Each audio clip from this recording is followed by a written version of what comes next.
हम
सभी को कौतूहल होता है कि आखिर ये सैटेलाइट क्यों छोड़े जाते हैं, क्या महत्व है इनका।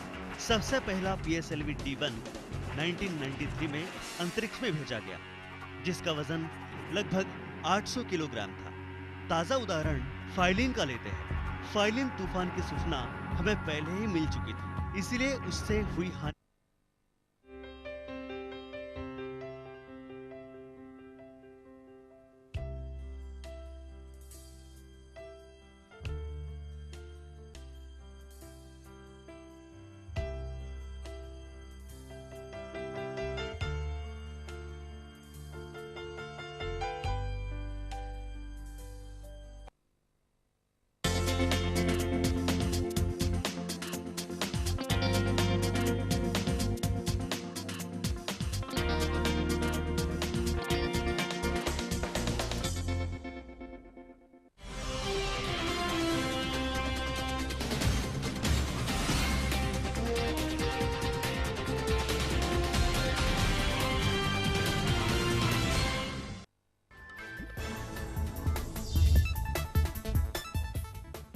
जम्मू कश्मीर में सरकार बनाने के लिए साथ आ सकते हैं चिर प्रतिद्वंदी। उमर अब्दुल्ला ने दिए PDP के साथ जाने के संकेत।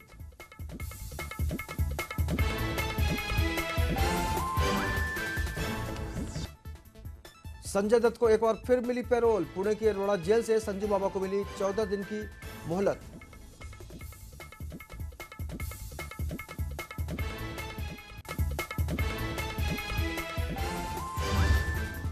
असम के कोकराझार और सोनितपुर जिलों में बोडो उग्रवादियों ने मचाया कत्लेआम। उग्रवादियों ने 52 से अधिक लोगों का किया नरसंहार।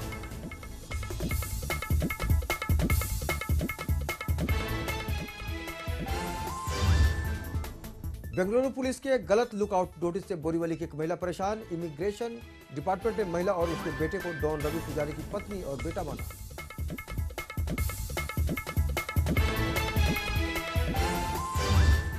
और देश के 2 और दिग्गजों को मिलेगा भारत रत्न। पूर्व प्रधानमंत्री अटल बिहारी वाजपेयी और BHU के संस्थापक मदन मोहन मालवीय को मिलेगा भारत रत्न का सम्मान।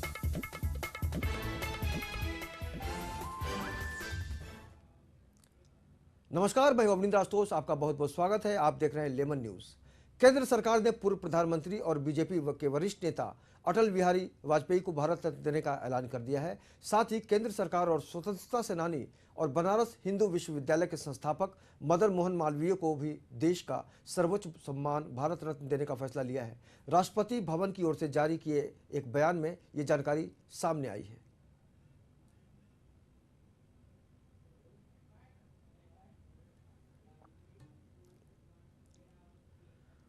महाराष्ट्र के मुख्यमंत्री देवेंद्र फडणवीस ने राज्य में पर्यटक विकास के मुद्दे पर कई योजनाओं को शुरू करने की बात कही है। इस बारे में उन्होंने और क्या कुछ कहा, आइए सुनते हैं। महाराष्ट्राचं टुरिझम मध्ये ब्रँडिंग कसं करायचं असा एक प्रयत्न आम्ही करतो।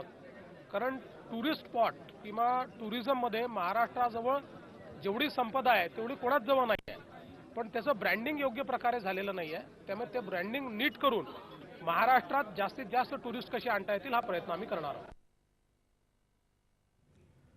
अभिनेता संजय दत्त को एक बार फिर पैरोल पर जेल से छुट्टी मिल गई है।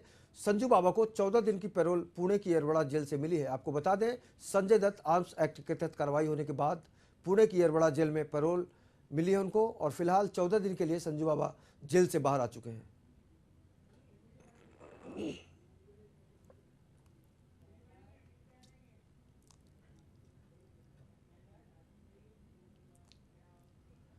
31st की तैयारी में अब हर कोई जुट गया है। खासतौर पर मुंबई में कई जगहों पर 31st के लिए बड़े बड़े शानदार आयोजन किए जाते हैं, जिसके लिए बड़े बड़े कलाकारों को इस आयोजन से जोड़ा जाता है। वहीं ऐसे ही एक आयोजन की तैयारी का जायजा लिया हमारे संवाददाता अलीम शेख ने।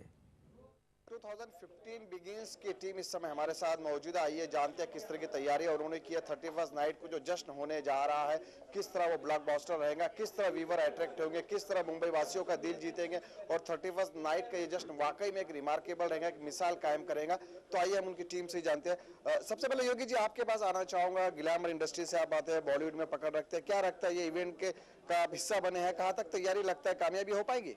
100% श्योर जान, इतने अच्छे आर्टिस्ट है और इतना अच्छा वेन्यू है और 100% इसमें कोई दो राय ही नहीं कि 100% सक्सेस है। क्या ये इवेंट किस तरह हटकर है, जो परफॉर्मेंस है, जो परफॉर्म करेंगे? इसमें बहुत सारे डीजे बजाने वाले, गाने वाले, प्लस एंटरटेनमेंट और सब कमिंग अप चार्मिंग स्टार्स है जो दिल से गाने वाले हैं। मैं फ्यूजन पे परफॉर्म कर रही हूँ and it's new year's eve, तो something like party type of माहौल रहेगा and I hope that everyone enjoys the show. गाने गाएंगे जो गाते हैं, जो अपना काम है, और लेकिन इस बार 2-4 ठुमके भी लगाएंगे बिकॉज न्यू ईयर है, डांस तो सब लोग करते ही हैं and I think I will do some Punjabi bhangra.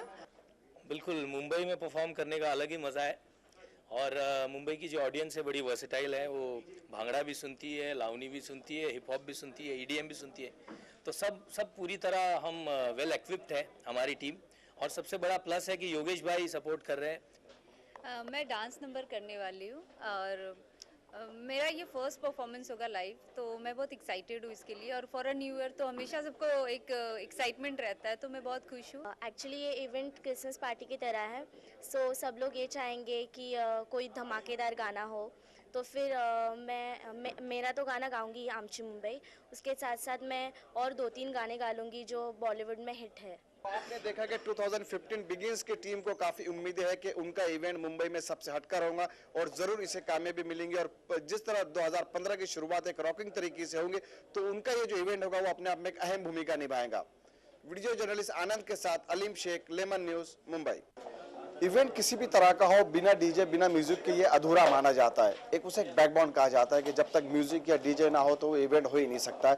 तो जो 2015 बिगेस्ट इवेंट होने जा रहा है 31st नाइट को, तो उसकी डीजे टीम इस समय हमारे साथ मौजूद है।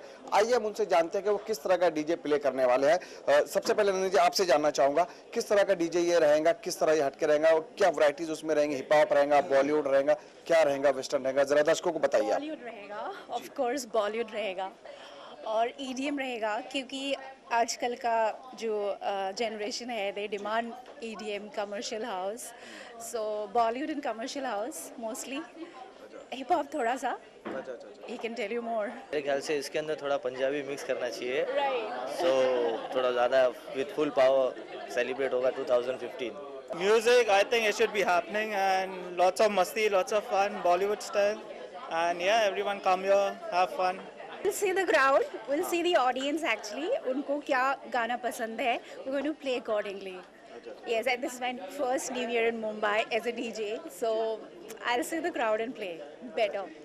मैं ये कहना चाहूँगी थैंक्स टू योगेश जी कि सबसे बड़े ब्राइट मीडिया आउटडोर कंपनी उनकी है और उनके होर्डिंग्स, हमारे सबके होर्डिंग्स इनफैक्ट वही लगाएंगे एंड आई एम होपिंग कि सबके डांस परफॉर्मेंस बेस्ट जाए। और मैं भी बहुत अच्छे आइटम नंबर्स पे डांस करने वाली हूँ और कुछ अच्छी तरीके से डांस करके परफॉर्मेंस करके ये मेरा फर्स्ट परफॉर्मेंस है, तो आई होप दैट भगवान से प्रे करती हूँ कि बहुत अच्छा जाए।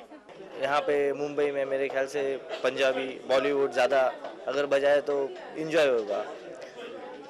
बिल्कुल, देखिए नंदना जोमानी जी ने एक बहुत अहम बात की है जो हमें भी पर्सनल लेवल पे पसंद आई है कि डीजे तो ये हर तरह का बजा सकते हैं, लेकिन जिस तरह क्राउड की मांग होगी, जो 31st नाइट का जश्न मनाने आने वाले लोग होंगे, उनकी जो मांग होगी उसके आधार पे, उनके डिमांड के आधार पे वो बॉलीवुड भी प्ले कर सकते हैं और वेस्टर्न का डीजे भी प्ले कर सकते हैं, पंजाबी भंगड़ा भी बजा सकते हैं। डिपेंड है कि क्राउड की मांग किस तरह की होती है। तो कुल मिला के ये कह सकते हैं कि इस इवेंट की जो डीजे टीम है वो हर तरह से तैयार है, हर तरह के म्यूजिक प्ले करने के लिए।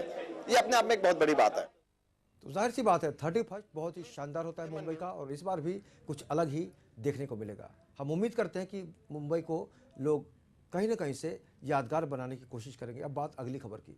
पंढरपुर में किसानों ने अपनी विभिन्न मांगों को लेकर जोरदार आंदोलन किया। पिछले काफ़ी समय से किसान राज्य में सूखा और बेमौसम बरसात की मार से परेशान हैं, लेकिन सरकार उनकी समस्या को गंभीरता से नहीं ले रही है, ऐसा आरोप किसानों ने लगाया है।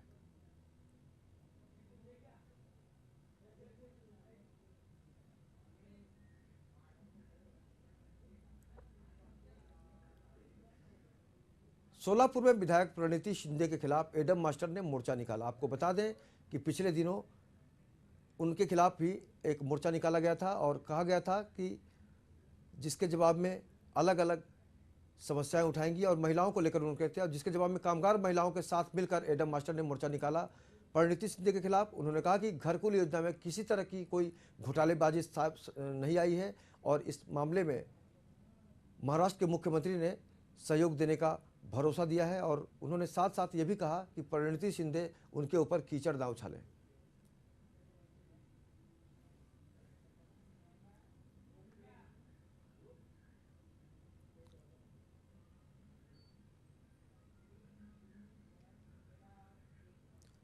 नवी मुंबई पुलिस ने शातिर चेन स्नेचर को गिरफ्तार किया है, जिस पर 2 दर्जन से भी अधिक मुकदमे नवी मुंबई थाने में दर्ज हैं। चेन स्नेचर की वजह से पुलिस की नींद हराम हो चुकी थी। फिलहाल चेन स्नेचर पुलिस की गिरफ्त में है और लोगों को थोड़ी बहुत शांति मिली है।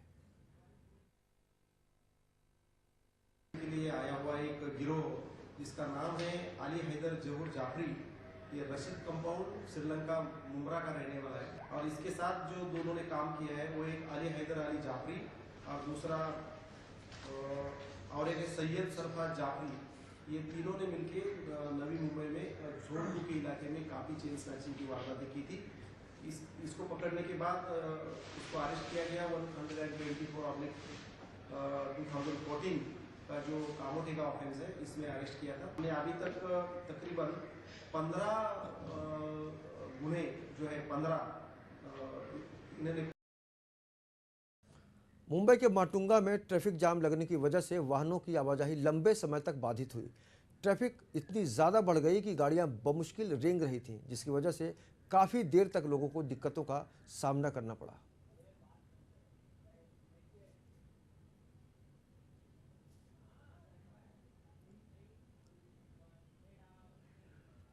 डोंबिवली में एक रिक्शा ड्राइवर की जितनी तारीफ की जाए उतनी कम है। दरअसल डोंबिवली स्टेशन से घर जाते समय शैलजा दामोदर अपना सोने से भरा बैग रिक्शे में भूल गई थी और फिर ध्यान होने पर शैलजा ने इसकी शिकायत पुलिस में दर्ज कराई। लेकिन जब ऑटो ड्राइवर को बैग मिला तो उसने तुरंत ही रिक्शा यूनियन के साथ जाकर पुलिस में बैग जमा कर दिया और पुलिस ने उस बैग को उसकी मालकिन तक यानी शैलजा तक वापस दे दिया। इस ईमानदारी के लिए पुलिस ने रविंद्र दुबे का सत्कार भी किया और जाहिर है इस तरह के जब वाक़यात आते हैं तो कहीं ना कहीं से लोगों का जो मनोबल है वो बढ़ता है।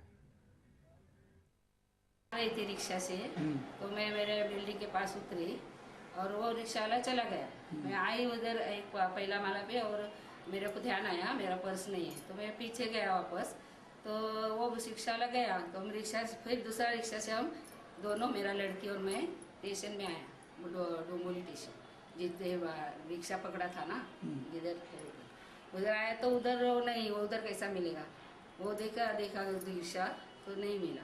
बाद में वो रिक्शे का प्रमुख है ना वो बोला तुम तुम्हारा फ़ोन नंबर दो और इधर देखो, मैं आता कहीं देखता है। बाद में वो आया, उसका चाचा भी आया रिक्शा और बैग लेके। अब डायबिटीज के मरीज भी आलू खा सकते हैं। जी हां, अब आ गया है शुगर फ्री आलू। गुजरात के पाटन जिले के कांसा गांव में एक किसान ने जिले में पहली बार शुगर फ्री आलू को बो के एक नई पहल शुरू की है। इतना ही नहीं, देसी आलू की तुलना में शुगर फ्री आलू में मुनाफा भी ज़्यादा होता है और इसलिए हो सकता है आने वाले दिनों में इसकी जो खपत है वो बढ़ जाए। और जो हमने 200 रुपये का करार किया था 20 kg का, हमारा कुल आमदनी 1,68,000 की हुई और खर्चा 40,000 रुपया हुआ और टोटल 1,88,000 रुपया फ़ायदा हुआ है। वही बेनिफिट रहा। ये आलू लाल होता है और आम आलू सफ़ेद होता है, ये लाल होता है, लाल कलर का होता है और ये उसकी चिप्स भी निकलती है और जो दर्दी होते हैं डायबिटीज़ के वो उसका अच्छी तरह यूज़ कर सकते हैं और खाने में उनको कोई परहेज नहीं होता।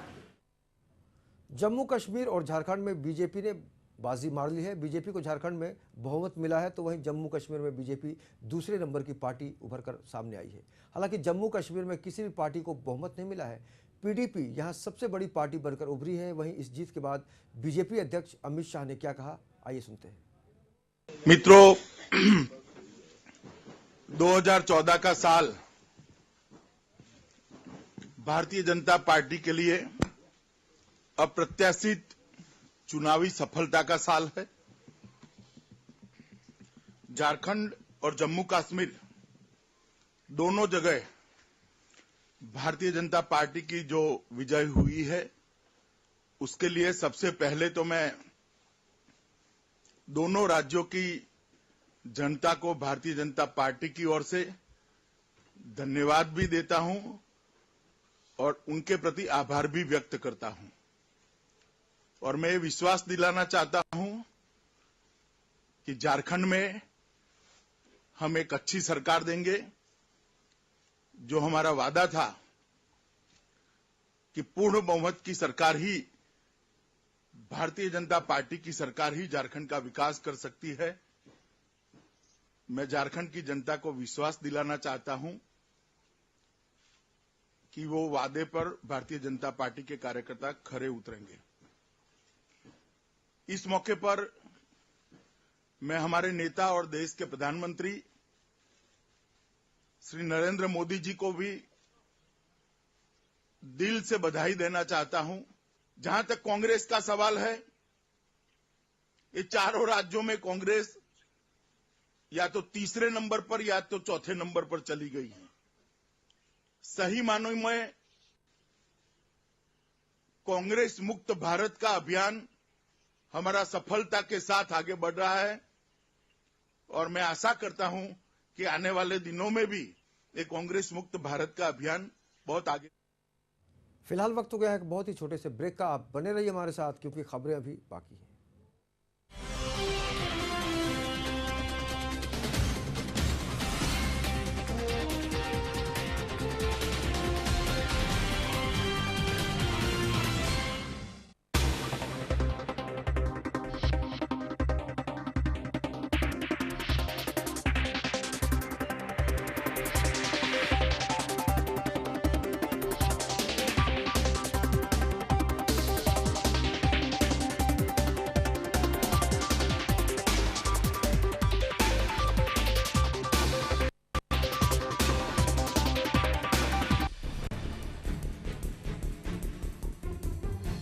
नशे के खिलाफ सबसे पहले लेमन न्यूज ने उठाई आवाज। समाज सेवक, नगर सेवक, पुलिस, सेलिब्रिटी सबका मिल रहा है प्रतिसाद। ड्रग कंज्यूमर्स पे तो कार्रवाई की ही जाए, पर इसके साथ ही साथ ड्रग के जो पजेशन करने वाले लोग हैं, जो लोग ड्रग रखते और बेचते हैं, उन पे भी सख्त से सख्त कार्रवाई की जाए। लेमन न्यूज ने जगाया मुंबई को। तो आप लोगों ने बहुत ही अच्छी फैलाई है और लोगों में जागरूकता भी फैलाई हुई है। संसद तक पहुंची मुंबई की आवाज। आपके चैनल के सर पर है, आपके सर पर है। नशे के खिलाफ लेमन न्यूज की ये जंग बदस्तूर जारी। देखिए मुंबई की आवाज दिन भर सिर्फ लेमन न्यूज पर। Global advertisers scaling new heights in outdoor media.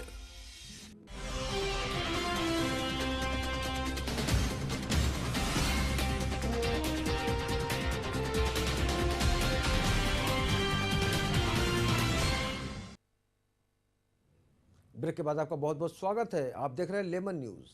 विधानसभा चुनाव बीत गया है और महाराष्ट्र में सभी पार्टियों के सिर पर मनपा चुनाव की तलवार लटकी हुई है, खासतौर पर शिवसेना, जिसकी वजह से युवा सेना के अध्यक्ष आदित्य ठाकरे ने बीती रात मुंबई की सड़कों का जायजा लिया। खैर, पिछले कई सालों से मुंबई की सड़कों की कहानी सभी को पता है कि सड़क में गड्ढे हैं कि गड्ढे में सड़क है, इस बात का पता ही नहीं चलता।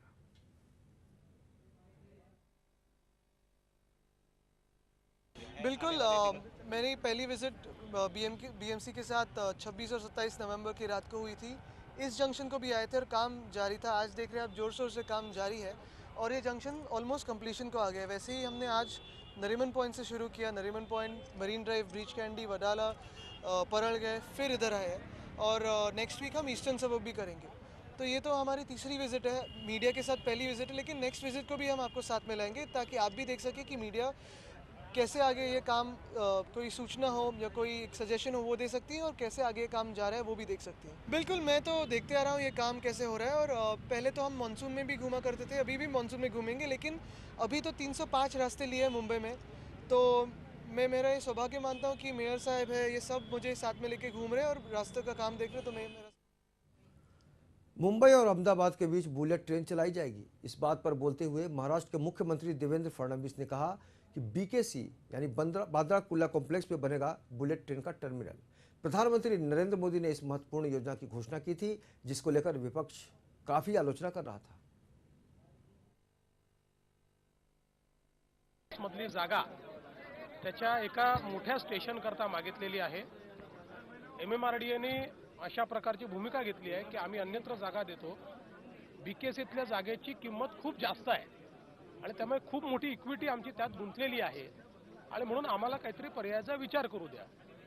मंत्री महोदयांचा मला फोन आला होता आणि मी आणि मंत्री महोदय आम्ही बसणार आहोत आणि याच्यावर आम्ही मार्ग काढू। ही बुलेट ट्रेन निश्चितपणे जाईल, त्याच्याकरता स्टेशन करता जागा MMRDA देईल आणि आम्ही ॲग्रीएबल जागा दोघांनाही, म्हणजे रेल्वेला आणि आम्हाला, अशा प्रकारची जी ॲग्रीएबल जागा आहे ती तातडीने आम्ही शोधून काढू। मुंबई से सटे पालघर में एक शर्मनाक मामला सामने आया है।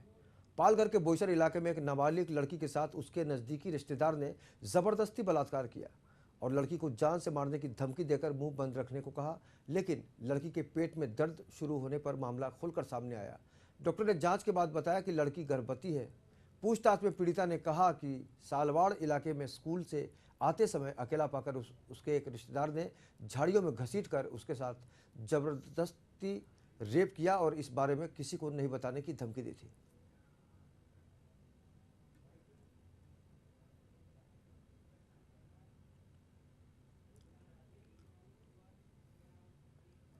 केंद्र द्वारा 25 दिसंबर को सुशासन दिवस घोषित करने को लेकर बीजेपी प्रवक्ता माधव भंडारी ने क्या कहा, आइए सुनते हैं। 25 दिसंबर की अगर हम बात करें तो केंद्र सरकार ने सुशासन दिवस का घोषणा करने की बात कही है, तो महाराष्ट्र में बीजेपी किस तरह से इसको सेलिब्रेट कर रही है? महाराष्ट्र में अटल जी इस साल 90 साल पूरे कर रहे हैं और इस दिन को, इस औचित्य पर सुशासन दिन का जो आयोजन किया जा रहा है उसमें स्वच्छता अभियान का कार्यक्रम पूरे महाराष्ट्र में किया जाएगा। हमारे सभी कार्यकर्ता, पदाधिकारी और लोक प्रतिनिधियों को पार्टी ने यह आदेश दिया है कि उस दिन कम से कम 1 घंटे का स्वच्छता अभियान अच्छे ढंग से होना चाहिए, उसमें ज़्यादा से ज़्यादा लोगों का सहभाग होना चाहिए। इसी के साथ साथ हमारा जो सदस्यता अभियान चल रहा है वो भी उस दिन बड़ी मात्रा में किया जाएगा। अधिकाधिक लोगों को पार्टी का सदस्य बनवाने के लिए कोशिश की जाएगी और केंद्र सरकार से लेकर भाजपा के विविध राज्यों के सरकारों ने गवर्नेंस में बदलाव लाने के लिए, रिफॉर्म्स लाने के लिए, प्रशासन में बदलाव लाने के लिए जो कदम उठाए हैं, जो बहुत अच्छे काम किए हैं, उसकी जानकारी लोगों को देने के लिए अलग अलग तरीके से सेमिनार, चर्चा सत्र आयोजित किए जाएंगे। ये कार्यक्रम आने वाले 2-4 दिन चलते रहे। अगर आप सरकारी कर्मचारी हो तो सावधान हो जाइएगा, क्योंकि इस क्रिसमस आपको छुट्टी नहीं मिलेगी। जी हां, केंद्र सरकार ने पूर्व प्रधानमंत्री अटल बिहारी वाजपेयी के जन्मदिन को गुड गवर्नेंस डे के रूप में मनाने का फैसला किया है। इस दिन सभी कर्मचारी इस बात की शपथ लेंगे कि वे देश में सुशासन लाने में सहयोग देंगे। साथ ही जनता को देश के विकास में सहयोग लाने और सरकार ने क्या क्या किया, विकास कार्य किए हैं, इसकी भी जानकारी दी जाएगी।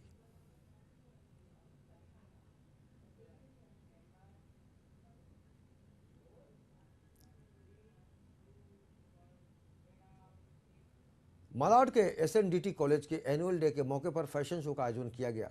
इस फैशन शो की खास बात यह थी कि साल भर से मेहनत कर रहे छात्राओं ने अपने हुनर का प्रदर्शन इस आयोजन में किया। फैशन डिजाइनर के छात्रों ने खुद के डिजाइन किए कपड़ों को इस फैशन शो में प्रदर्शित किया। बच्चे जो होते हैं ना, वो बहुत ज़्यादा इंटरेस्टेड होते हैं, सीखने के लिए बहुत ज़्यादा तैयार होते हैं कि कोई भी नई चीज़ वो लोग जल्दी एब्जॉर्ब कर लेते हैं। बॉलीवुड एक अलग इंडस्ट्री है। इन बच्चों के लिए SNDT ने जो किया है वो ये है, ये एक स्टेपिंग स्टोन जिसको हम कहेंगे कि आगे इनके एस्पिरेशंस क्या हैं, इनकी इच्छाएं क्या हैं, किस तरीके से करना है। हम लोग सिर्फ एक गाइडिंग फैक्टर हो सकते हैं इसके लिए कि किस तरीके से इनको आगे अपनी कदम रखना है इंडस्ट्री में। और इन लोगों ने बहुत अच्छा काम किया है।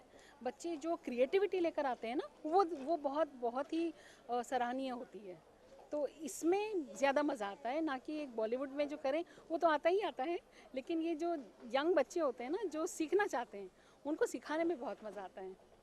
अभी जैसे आपने कहा कि अभिनेत्री हूँ, तो अपने कैरेक्टर के हिसाब से अपने कपड़े हम चूज़ करते हैं।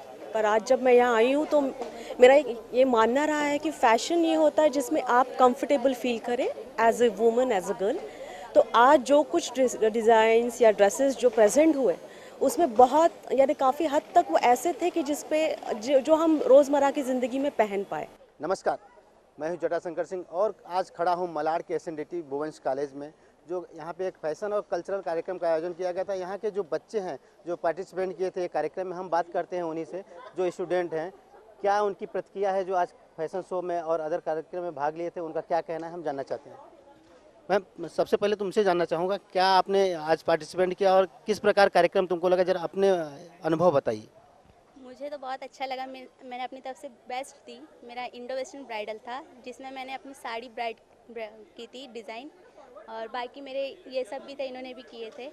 इन्होंने गाउन की थी, इन्होंने अपना क्या कार्यक्रम की क्या खासियत थी, शॉर्ट में बताइए।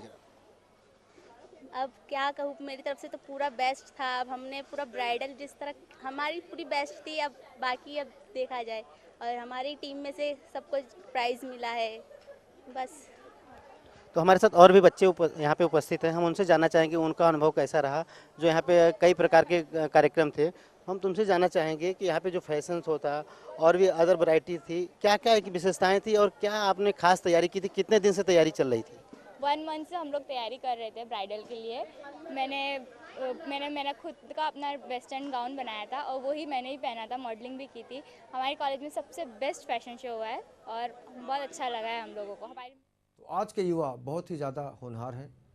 फिलहाल वक्त हो गया है आपसे विदा लेने का। आज चूँकि सुरों के बादशाह, गायकी के सूरज कह सकते हैं आप, मोहम्मद रफ़ी जी का जन्मदिन है। खबरों के सफ़र को ब्रेक लगाते हुए आपसे विदा लेते हैं, लेकिन आपको छोड़ जाते हैं रफ़ी साहब के इस खूबसूरत गीत के साथ। नमस्कार। बहारों फूल बरसाओ, मेरा महबूब आया है, मेरा महबूब आया है।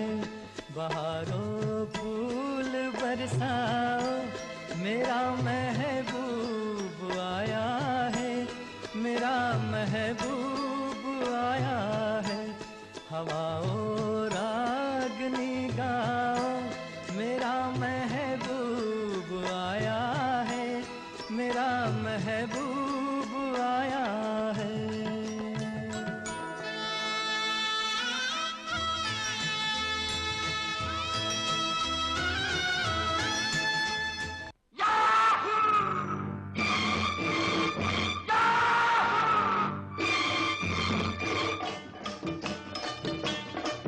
चाहे कोई मुझे जंगली कहे, कहने दो जी कहता रहे। हम प्यार के तूफानों में गिरे हैं, हम क्या करें। चाहे कोई मुझे जंगली कहे, कहने दो जी कहता रहे।